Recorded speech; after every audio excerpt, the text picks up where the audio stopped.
Bismillah, Assalamualaikum warahmatullahi wabarakatuh. Salam sejahtera untuk kita semua. Adik-adikku sekalian, saya Andi Sudimas Sulaiman, Gubernur Sulawesi Selatan, mengucapkan selamat datang dalam program Smart School Dinas Pendidikan Provinsi Sulawesi Selatan. Hari ini adik-adik sekalian akan mengikuti pembelajaran hybrid dalam program Smart School.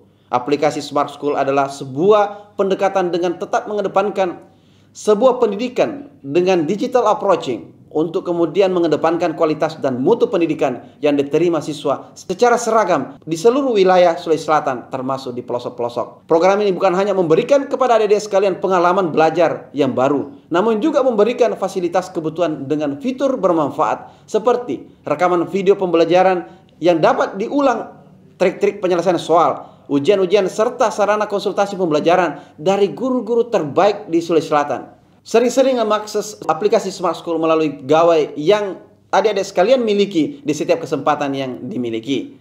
Untuk seluruh adik-adikku sekalian yang saya cintai, saya banggakan, selamat belajar dan semoga ilmu yang didapatkan bermanfaat untuk menambah pengetahuan pendidikan adik-adik sekalian. Salam kita pada salam. Assalamualaikum warahmatullahi wabarakatuh. Salam sejahtera untuk kita semua.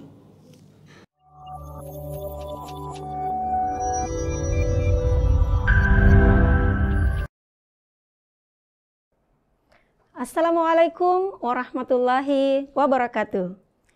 Salam Smart School, generasi smart, berkarakter, cerdas Ki. Hai anak-anakku sekalian dan Bapak Ibu pendamping dimanapun berada, bagaimana kabar hari ini? Semoga kita semua dalam keadaan sehat walafiat dan senantiasa dalam lindungan Allah Subhanahu wa Ta'ala. Baik, kali ini bersama saya Ibu Ismayanti, kita akan mempelajari materi pendidikan agama Islam. Tapi sebelum itu, ingat pastikan untuk tetap selalu berdoa sebelum memulai pembelajaran.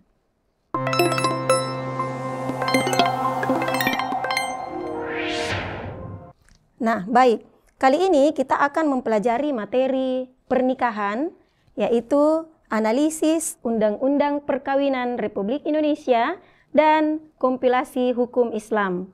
Jadi kali ini kita akan mempelajari ketentuan pernikahan berdasarkan Undang-Undang Perkawinan Republik Indonesia dan kompilasi hukum Islam. Berikut adalah materi yang dapat anak-anakku sekalian akses melalui link berikut ini, https://url.com/uuprikhi-gss, atau bisa di scan barcode seperti pada tampilan di layar.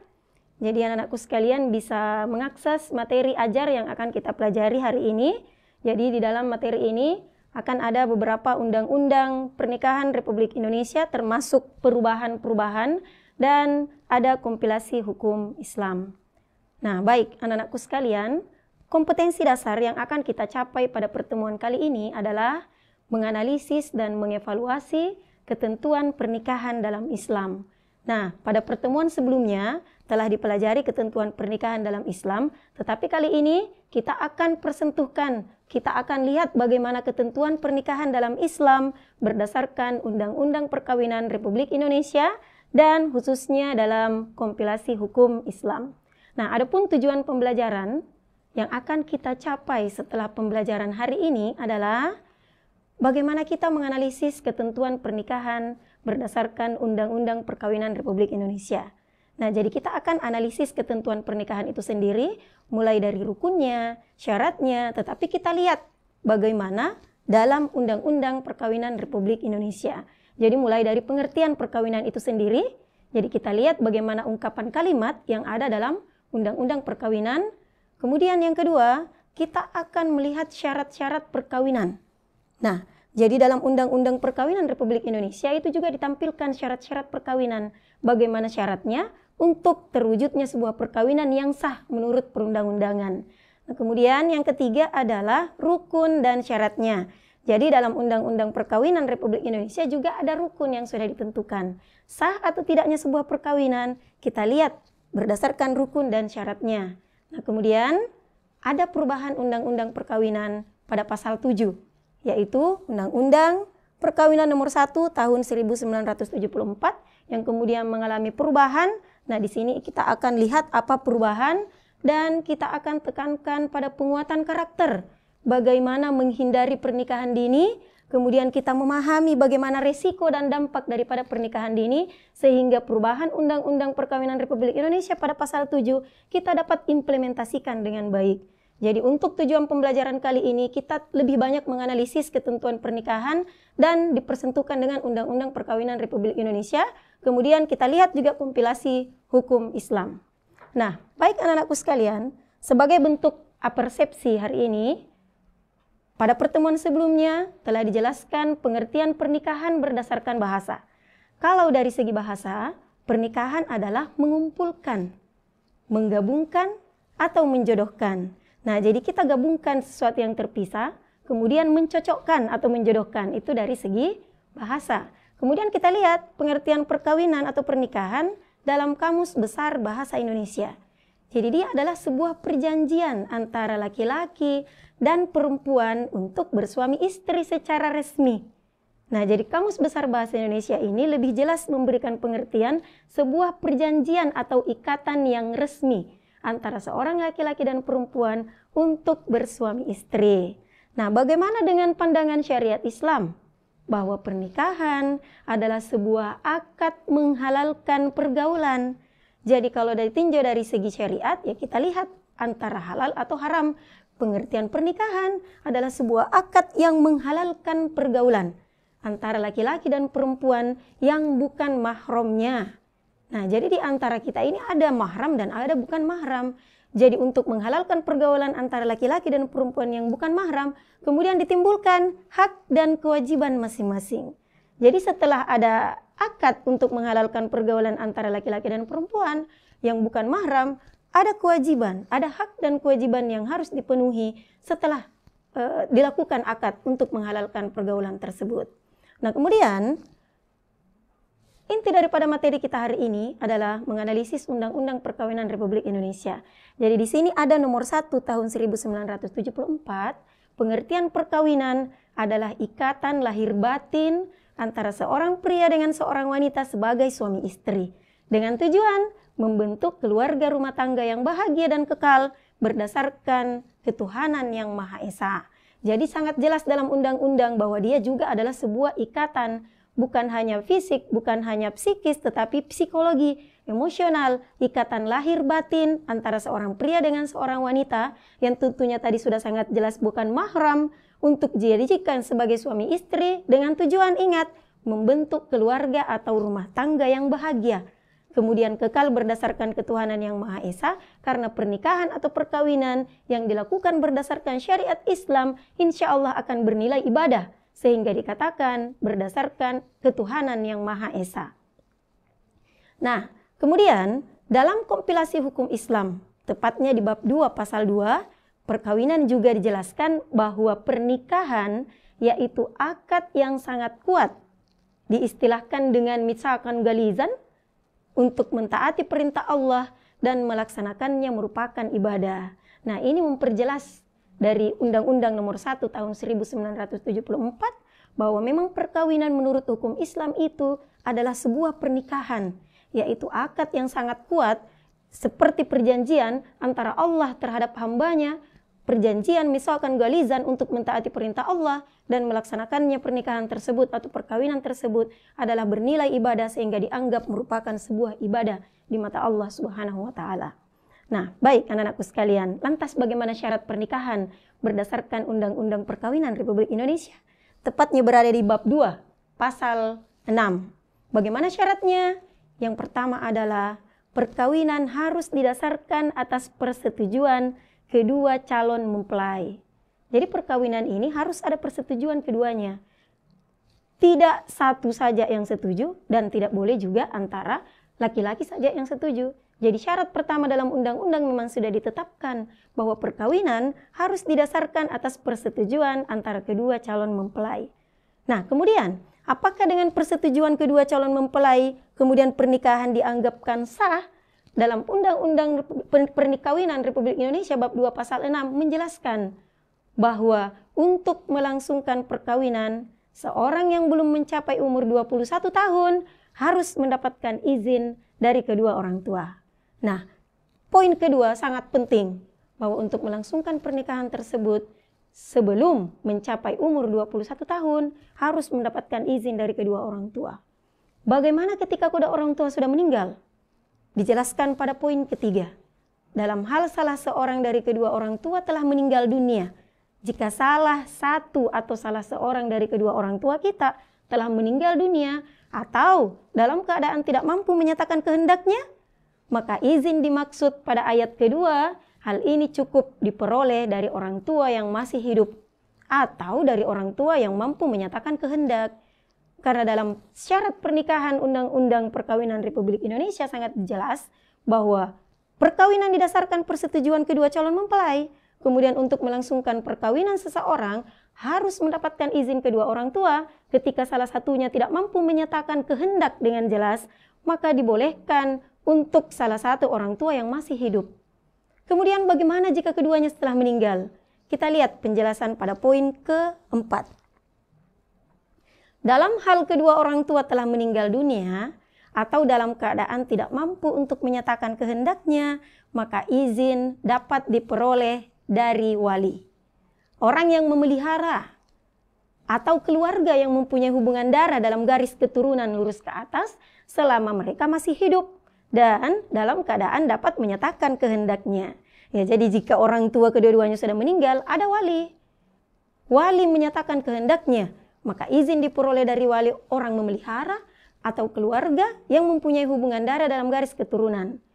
Jadi syaratnya adalah yang penting mereka masih hidup dan dalam keadaan dapat menyatakan kehendaknya dengan baik. Nah, kemudian wali juga tidak ada. Apa yang harus kita lakukan? Poin kelima akan menjawab bahwa dalam hal ada perbedaan pendapat antara orang-orang yang disebutkan dalam ayat kedua, ketiga, dan keempat pada pasal itu adalah salah seorang atau lebih di antara mereka tidak dapat menyatakan pendapatnya, maka pengadilan dalam daerah hukum tempat tinggal orang yang akan melangsungkan perkawinan atas permintaan orang tersebut, maka dapat memberikan izin setelah terlebih dahulu mendengarkan orang-orang tersebut dalam ayat 2, 3, dan 4 pada pasal ini. Nah, artinya apa? Bahwa urutan-urutan persyaratan itu harus diperhatikan dengan baik. Yang paling pertama dan paling utama adalah kesepakatan kedua calon mempelai. Nah, kemudian persetujuan orang tua. Ketika salah satu orang tua tidak dapat menyatakan kehendaknya, maka harus diwakili dengan orang tua yang masih hidup. Ketika kedua-duanya sudah meninggal, maka diserahkan kepada wali. Wali yang mempunyai hubungan darah dalam garis keturunan atau keluarga. Kemudian yang memelihara kita. Nah, kemudian ketika tidak ada wali, maka dijelaskan di poin kelima, selama poin kedua, ketiga, dan keempat terlebih dahulu didengarkan syaratnya. Apakah betul-betul telah tidak mampu menyatakan kehendaknya, telah tidak mampu memberikan pernyataannya, maka diserahkan sepenuhnya kepada pengadilan dalam daerah hukum tempat tinggal orang yang akan melangsungkan perkawinan atau permintaan orang tersebut dalam daerah tersebut. Nah, kemudian perhatikan poin ke-6, sebagai ketentuan tersebut pada ayat 1 sampai dengan ayat 5 berlaku sepanjang hukum masing-masing agamanya dan kepercayaannya itu dari yang bersangkutan tidak menentukan yang lain. Nah, inilah syarat perkawinan dalam Undang-Undang Perkawinan Republik Indonesia yang telah dijelaskan poin 1 sampai dengan poin ke-5, kemudian dipertegas di poin ke-6 secara berurut. Nah, kemudian dalam kompilasi hukum Islam dijelaskan pula rukun perkawinan. Bagaimana rukun perkawinan dalam kompilasi hukum Islam? Tepatnya pada bab keempat, pasal 14, kita perhatikan rukun Islam berdasarkan perundang-undangan yang berlaku. Nah, di sini ada 5. Yang pertama ada calon suami. Nah, ini adalah syarat yang paling utama, ada calonnya. Calon mempelai terdiri dari calon suami, calon istri. Syarat-syarat daripada calon suami dan istri sudah dijelaskan pada pertemuan selanjutnya. Namun demikian, kita akan tetap menganalisis bagaimana sebenarnya syarat daripada calon suami, calon istri, kemudian ada wali nikah. Ya, jadi yang penting adalah wali nikah untuk mengucapkan ijab, kemudian dikabulkan oleh calon mempelai. Nah, kemudian ada 2 orang saksi sebagai rukun perkawinan berdasarkan perundang-undangan, dan yang terakhir adalah ada ijab kabul. Nah, bagaimana syarat daripada calon mempelai? Kita lihat pada pasal 15. Jadi ada syarat ya anak-anakku sekalian, calon mempelai. Yang pertama, perkawinan hanya boleh dilakukan calon mempelai yang telah mencapai umur yang ditetapkan. Jadi pasal 15 dengan jelas memberikan syarat bahwa calon mempelai itu ada syarat sebelum melakukan pernikahan atau perkawinan. Hanya boleh dilakukan dengan calon mempelai yang telah mencapai umur yang ditetapkan. Kemudian yang kedua, bagi yang belum cukup umur harus mendapatkan izin dari orang tua, kemudian diwakili oleh wali sebagaimana dalam pasal 6 yang sudah tadi Ibu jelaskan, dijelaskan dalam pasal 6 syarat-syarat melakukan sebuah pernikahan. Jadi bagi yang belum cukup umur harus mendapatkan izin sebagaimana dijelaskan tadi pada pasal 6. Nah, kemudian dijelaskan kembali pada pasal 16 bahwa perkawinan atas dasar persetujuan calon mempelai. Jadi perkawinan itu harus antara persetujuan kedua calon mempelai. Kemudian yang kedua pada pasal 16, bentuk persetujuan calon mempelai wanita dapat berupa pernyataan tegas. Jadi baik lisan, tulisan, atau isyarat. Nah, kenapa kemudian berulang pada pasal 16? Karena semakin pentingnya sebuah perkawinan atas dasar persetujuan kedua calon mempelai tersebut. Sehingga dibutuhkan persetujuan dalam bentuk apapun. Pernyataan secara tegas, lisan, tulisan, ataupun isyarat. Jadi syarat untuk calon mempelai dijelaskan pada pasal 15. Kemudian dipertegas kembali semakin pentingnya persetujuan antara kedua calon mempelai pada pasal 16. Nah, kemudian bagaimana syarat dari wali nikah? Dijelaskan pada pasal 20. Yang pertama, yang bertindak sebagai wali nikah ialah seorang laki-laki yang memenuhi syarat hukum Islam, yakni muslim, akil, dan balik. Ya. Kemudian yang kedua, wali nikah terdiri dari 2, wali nasab dan wali hakim. Nah, ini syarat dari wali nikah terdapat pada pasal 20. Nah, kemudian selanjutnya rukun ada 2 orang saksi nikah. Nah, untuk 2 orang saksi nikah dijelaskan dalam perundang-undangan pasal ke-25. Jadi yang dapat ditunjuk menjadi saksi dalam akad nikah ialah seorang laki-laki muslim, adil, akil balik, tidak terganggu ingatan, dan tidak tunarungu atau tuli.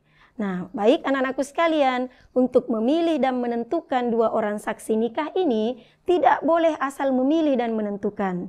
Kita harus perhatikan syarat daripada rukun ini. 2 orang saksi nikah terdapat pada pasal 25 bahwa yang dapat ditunjuk sebenarnya menjadi saksi dalam akad nikah adalah seorang laki-laki muslim, adil, akil balik, dan tidak terganggu ingatan. Jadi tidak tuli ya. Jadi ada syarat untuk 2 orang saksi yang telah dijelaskan dalam Undang-Undang Perkawinan Republik Indonesia. Nah, kemudian ada ijab kabul. Nah, ini adalah rukun yang paling penting. Pasal 27 menjelaskan bahwa ijab dan kabul antara wali dan calon mempelai pria harus jelas beruntun dan tidak berselang waktu. Jadi ijab kabul juga ini dijelaskan syaratnya pada pasal 27.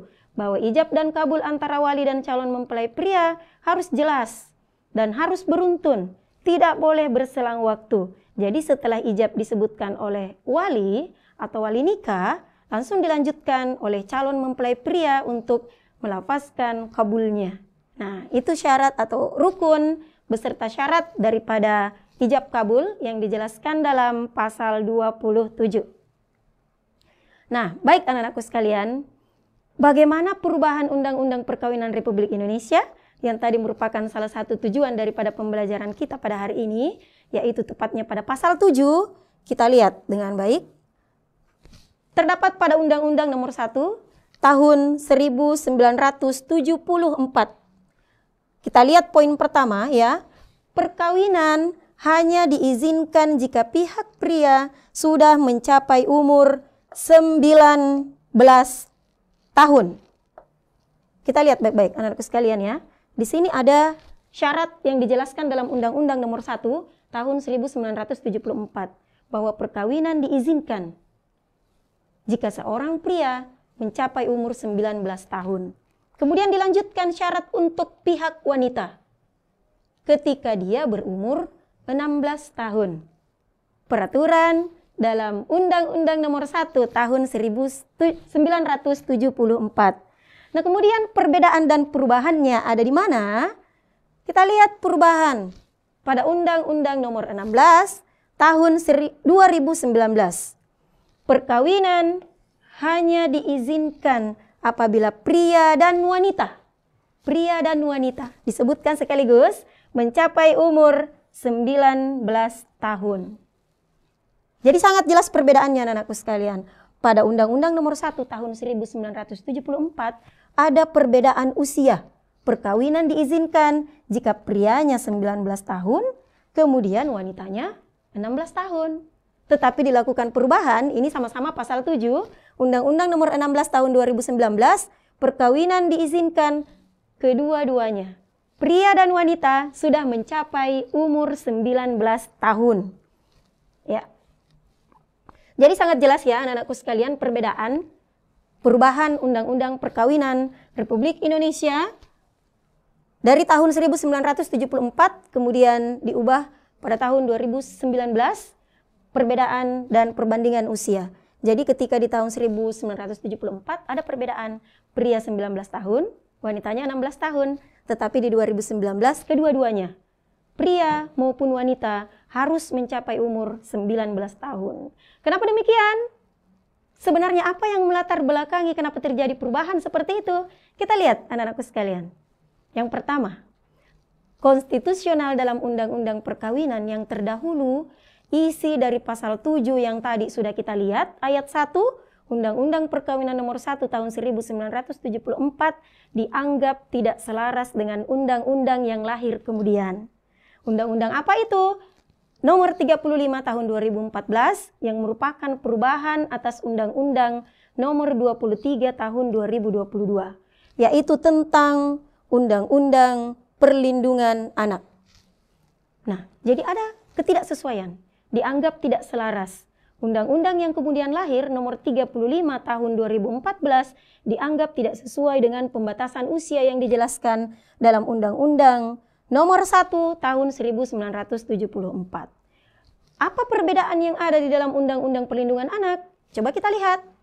Undang-Undang nomor 23 tahun 2022 yang dimaksud sebelum mengalami perubahan di 2014, isinya adalah yang pertama. Anak adalah seseorang yang belum berusia 18 tahun. Jadi ketika anak yang belum berusia 18 tahun, anak tersebut termasuk dalam kandungan, dijelaskan pada poin kedua, bahwa perlindungan anak adalah segala kegiatan untuk menjamin dan melindungi anak dan hak-haknya agar dapat hidup, tumbuh, berkembang, dan berpartisipasi secara optimal sesuai dengan harkat dan martabat kemanusiaan, serta mendapatkan perlindungan dari kekerasan dan diskriminasi. Nah, poin di sini juga sudah sangat jelas perbedaan dan tidak selaras dengan Undang-Undang Pernikahan Nomor 1 Tahun 1974. Kemudian dilakukan perubahan pada 2014. Anak di dalam dan lingkungan satuan pendidikan wajib mendapatkan perlindungan dari tindak kekerasan fisik, psikis, kejahatan seksual, dan kejahatan lainnya yang dilakukan oleh pendidik, tenaga kependidikan, sesama peserta didik, dan atau pihak lain. Nah, inilah yang kemudian dianggap tidak sesuai dan tidak selaras dengan aturan perundang-undangan pernikahan tahun 1974. Apa yang menjadi bahan revisinya? Undang-undang tentang perlindungan anak lebih mempertegas tentang perlunya pemberatan sanksi pidana dan denda bagi pelaku kejahatan terhadap anak.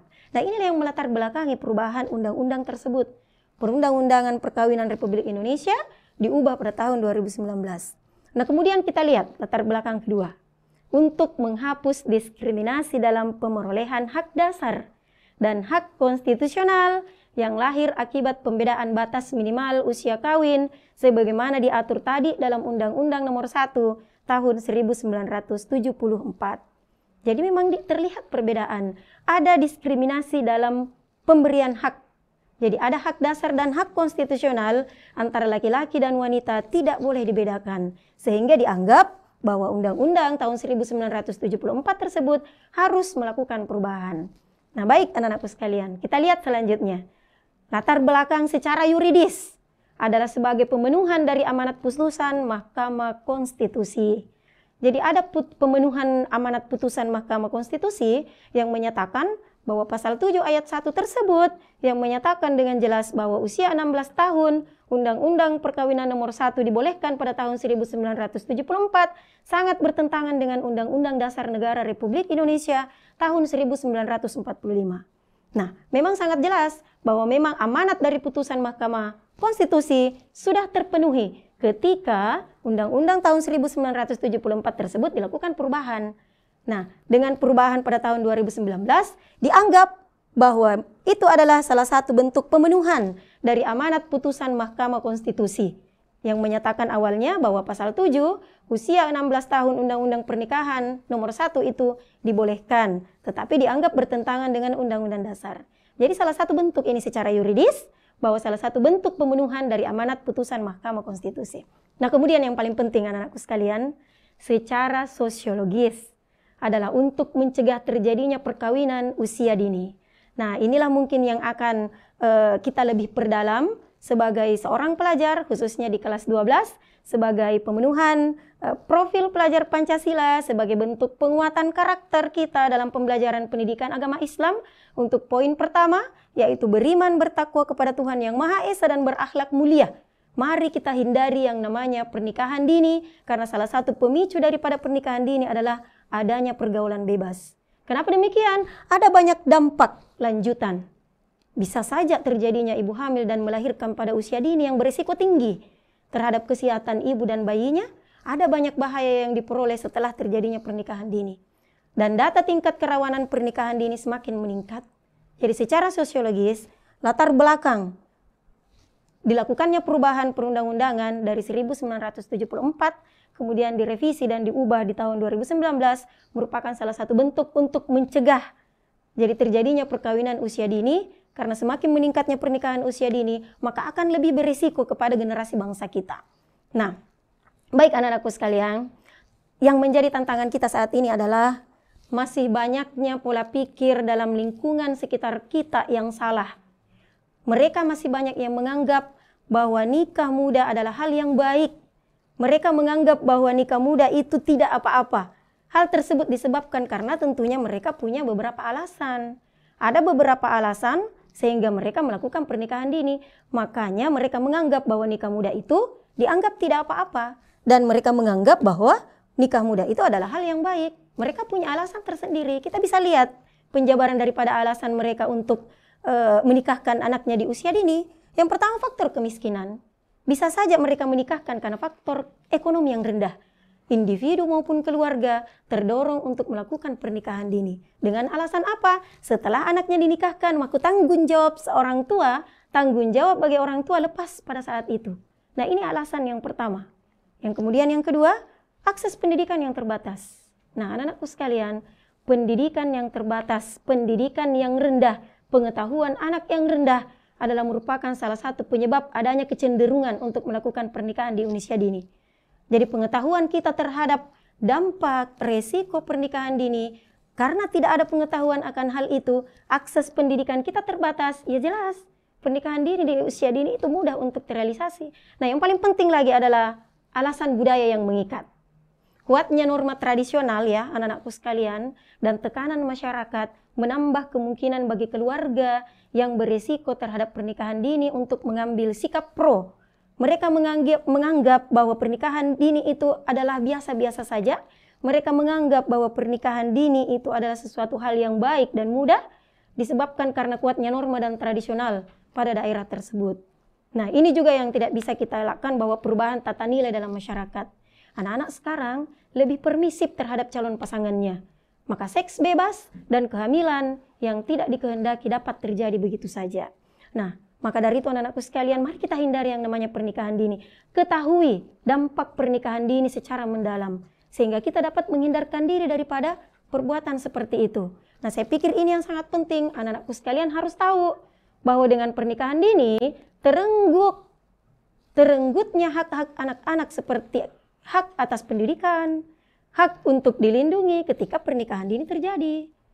Kemudian kita sebagai seorang perempuan ya anak-anakku sekalian, dengan tingkat pendidikan yang lebih rendah, lebih tidak siap untuk memasuki masa dewasa. Apa yang terjadi? Kita tidak mampu memberikan kontribusi sama sekali, baik terhadap keluarga diri kita sendiri, lebih-lebih lagi kepada mereka maupun masyarakat. Terhadap keluarga kita, terhadap keluarga mereka, atau siapapun yang ada di sekitar kita, kita belum bisa memberikan kontribusi apapun. Ingat bahwa orang yang baik adalah orang yang telah memberikan manfaat dan bermanfaat kepada orang lain. Masih banyak anak-anakku sekalian, kita masih memiliki waktu yang sangat panjang untuk memperbaiki apa yang kita cita-citakan, untuk menggapai masa depan kita masih jauh, masa depan kita masih cerah di depannya. Nah, anak-anakku sekalian juga harus tahu bahwa kurang kesempatan pekerjaan merupakan sebuah dampak daripada pernikahan dini. Yang sangat jelas bahwa ketika sekolah dan pendidikan kita terputus, sangat jelas bahwa kesempatan kerja semakin berkurang.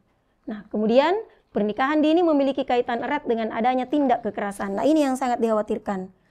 Ketika terjadi pernikahan dini, tingkat kedewasaan sangat rendah, sehingga kekerasan oleh pasangan dapat terjadi begitu saja. Pernikahan dini sangat beresiko anak-anakku sekalian. Kita harus memahami buruk, dampak, dan resiko daripada pernikahan dini itu sendiri. Nah, anak-anakku sekalian perlu tahu, ada banyak resiko yang dapat terjadi ketika pernikahan dini dilakukan. Yang pertama, penyakit seksual meningkat. Akan lebih beresiko anak-anakku sekalian terkena penyakit menular seksual. Hal ini disebabkan lantaran kurang pengetahuan dan pemahaman, ya. Di usia dini kurang pengetahuan tentang seks yang sehat dan aman. Kemudian yang kedua, kekerasan seksual dapat meningkat. Usia yang masih muda ya, untuk menjalani rumah tangga seringkali membuat pasangan belum mampu berpikir dewasa. Sehingga apa? Cenderung mengalami kekerasan. Karena untuk tingkat kedewasaannya belum sampai ke sana. Nah, kemudian resiko yang paling parah adalah terjadinya bayi lahir prematur, berat badan lahir rendah, ditambah kurangnya pengetahuan orang tua dalam merawatnya ketika dilakukan pernikahan di usia dini. Nah, hal ini anak-anakku harus pahami untuk menghindari hal seperti itu. Khususnya semakin muda usia perempuan saat menikah ya, semakin tinggi risikonya terkena gangguan mental, seperti kecemasan, gangguan suasana hati dan depresi di kemudian hari. Ya, ini sangat memberikan dampak yang sangat besar, sangat berisiko tinggi, termasuk tingkat sosial dan ekonomi yang rendah. Pernikahan dini juga bisa dikatakan merampas masa remaja. Masa muda anak-anakku sekalian seharusnya dipenuhi oleh bermain, belajar, berkreasi untuk mencapai masa depan dan kemampuan finansial yang lebih baik. Mari kita hindari yang namanya pernikahan dini. Jadi pernikahan anakku sekalian tidaklah sesederhana yang dibayangkan. Perlu kematangan dalam hal fisik, psikologis, dan yang paling penting adalah emosional. Nah, inilah mengapa pernikahan dini tidak disarankan dan angka pernikahan dini harus ditekan dengan baik. Sehingga berbagai upaya pemerintah memberikan batasan usia dibolehkan dalam pernikahan ditetapkan dalam Undang-Undang Perkawinan Republik Indonesia tahun 1974 pada pasal 7 dilakukan perubahan pada nomor 16 tahun 2019. Kemudian dalam kompilasi hukum Islam, syarat dibolehkannya seseorang untuk melakukan pernikahan telah tersusun secara rapi dan sangat jelas. Salah satu bentuk untuk menekan terjadinya pernikahan dini. Apa yang harus anak-anakku sekalian lakukan? Marilah bergaul dengan orang-orang yang lebih baik dari kita. Sebagaimana ungkapan dari Warren Buffett, pilih teman yang sikapnya lebih baik darimu, maka kamu akan terbawa ke arah yang sama. Nah, anak-anakku sekalian, marilah kita hindari yang namanya pergaulan bebas. Stop pergaulan bebas, karena pergaulan bebas kita tidak tahu kita akan berteman dengan siapa. Nah, katakan tidak pada pernikahan dini. Bagaimana cara harus melakukan, bagaimana cara untuk menghindari pergaulan bebas? Kita harus tahu anak-anakku sekalian, bahwa kedewasaan diri secara mental dan finansial juga merupakan aspek penting yang perlu diperhatikan sebelum memutuskan dan menjalani pernikahan dan membangun rumah tangga. Anak-anakku sekalian harus menghindari yang namanya pergaulan bebas. Bagaimana caranya? Nah, anak-anakku sekalian bisa melakukan dengan perkuat pendirian. Punya pendirian yang kokoh. Jangan langsung terpengaruh dengan orang-orang yang bisa membawa kita kepada kemaksiatan. Ayo, memilih teman harus selektif. Jadi, pilih teman yang bisa membawa kita kepada memperbanyak ibadah, memperbanyak amal ibadah, melakukan hal-hal positif.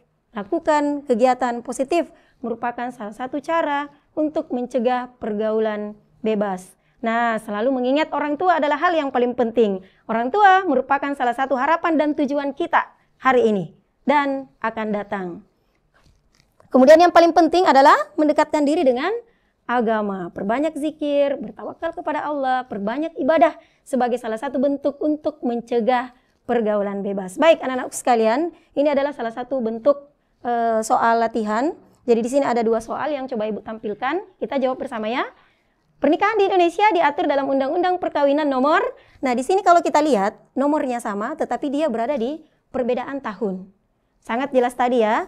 Kita lihat 1974, 1947, 2019, 2016, 1990. Nah, ketika kita memahami bagaimana peraturan-peraturan, bagaimana perubahannya, pasti kita tahu bahwa perundang-undangan pernikahan pada tahun 1974. Nah, kemudian di dalam Undang-Undang Perkawinan terjamin ketertiban perkawinan bagi masyarakat Islam, maka ada yang namanya pencatatan perkawinan diatur dalam Undang-Undang Nomor 32 Tahun 1954 yang disebut dengan ada namanya petugas pegawai nikah, kantor urusan agama, pengadilan agama, ini tempat ya, pegawai pencatat nikah, petugas pencatat nikah. Jadi pada Undang-Undang Nomor 32 Tahun 1954 disebut pegawai pencatat nikah. Baik anak-anakku sekalian, untuk materi kita hari ini adalah menganalisis Undang-Undang Perkawinan Republik Indonesia, kemudian dilanjutkan dengan kompilasi hukum Islam. Nah baik, untuk KDART sebenarnya dijelaskan dalam Undang-Undang Nomor 23 Tahun 2004. Jadi sangat jelas di situ tentang penghapusan KDART.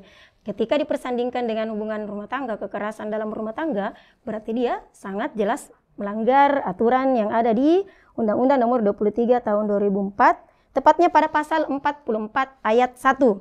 Jadi situ ada penghapusan KDRT ya, khususnya kepada kasus yang tadi ya, yang lagi viral,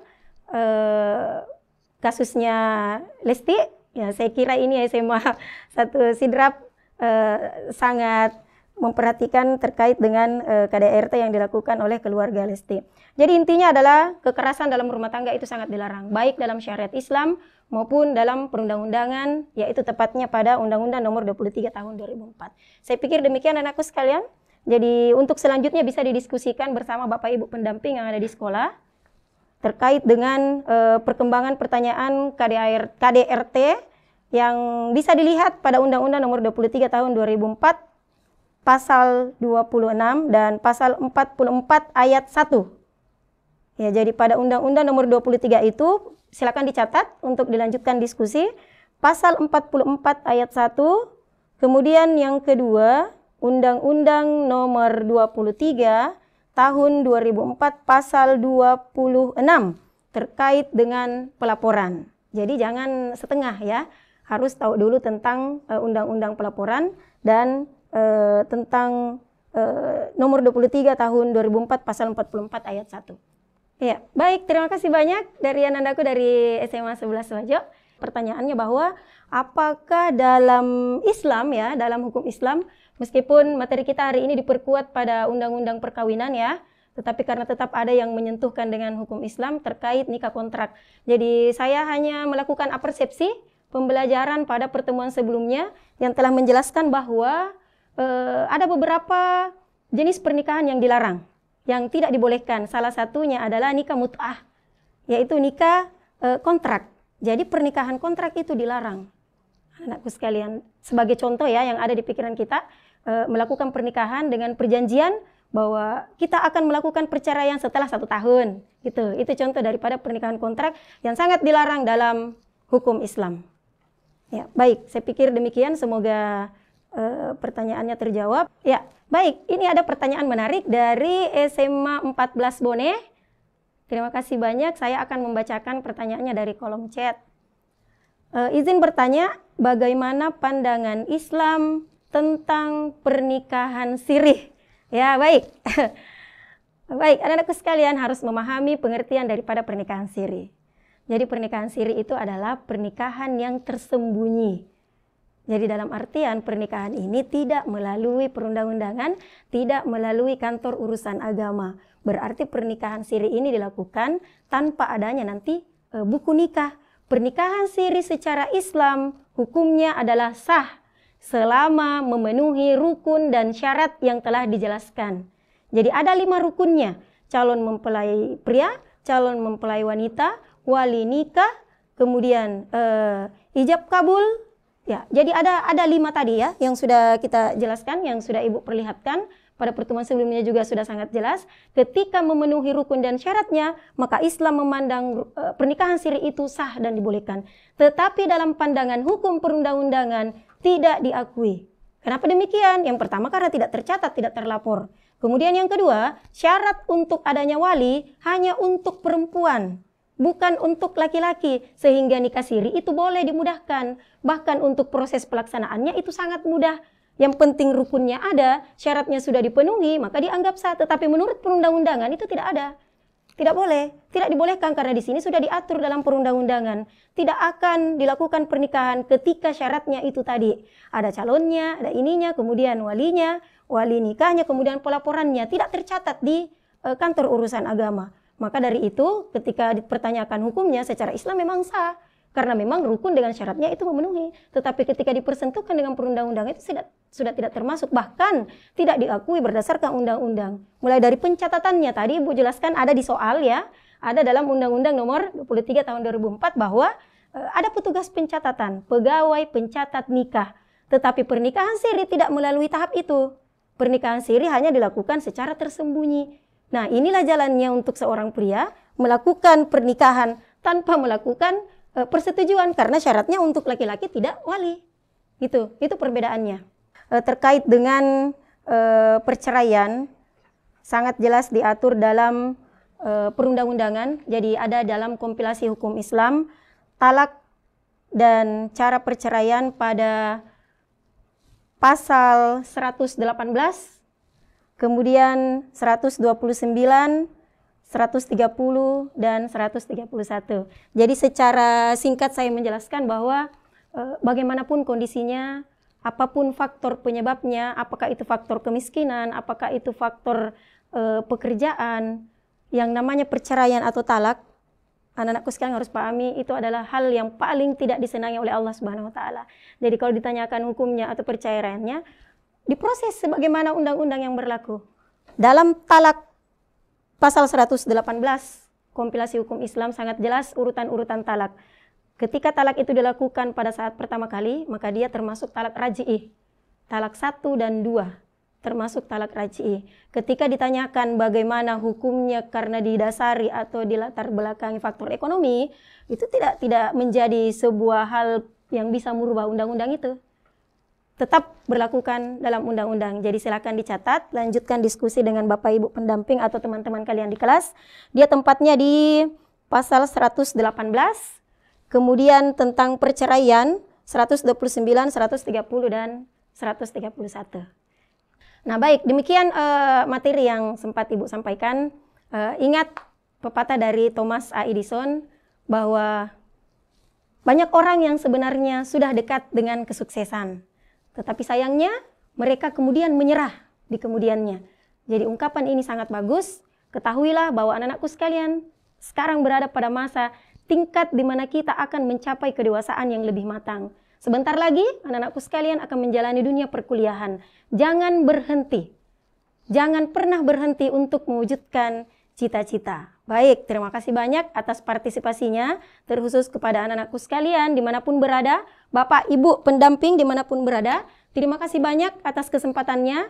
Wabillahi taufiq wal hidayah. Wassalamualaikum warahmatullahi wabarakatuh.